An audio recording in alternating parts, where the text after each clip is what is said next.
Hello, I'm Stephen Lane, CEO and founder of Propstore, and today I'm going to be talking to you about this incredible, complete Christopher Reeve costume from the Superman films. Now, I say the Superman films in plural there because they actually had a hand-me-down process during the productions. As the productions moved on, the budgets actually lessened, which meant they were reusing costume components from film to film.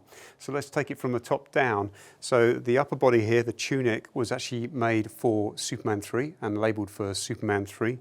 The trunks and the leggings are for Superman 2, and then the cape is labelled and was made for Superman 1 and then repurposed for Superman 2. What's really interesting about the cape is that it was actually initially going to be used as a flying cape. So on the inside of here, we can actually see that there is a hole that was originally built into the cape, cut into the cape to allow for the harness to come through, which has then subsequently been stitched up.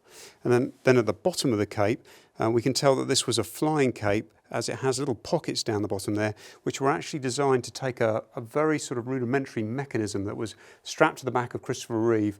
It had some very basic motors with wireframes that came out of it, just to flap as if it was giving a wind effect once he was actually on a harness.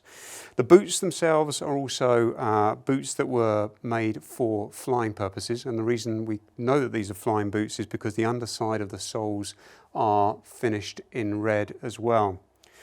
The costume itself comes complete on this display mannequin as you see it here. The life cast or the head cast that's at the top of the display was actually taken by Stuart Freeborn during the production of Superman of Chris Reeve so they could make flying dummies for it.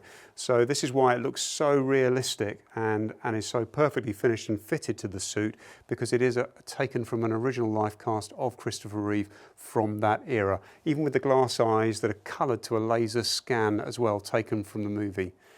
This has an auction estimate of £250,000 to £500,000. If you've got any questions or want to look at anything else in more detail, please don't hesitate to get in contact with us. Thank you very much for joining me, and don't forget to register at propstore.com/live auction.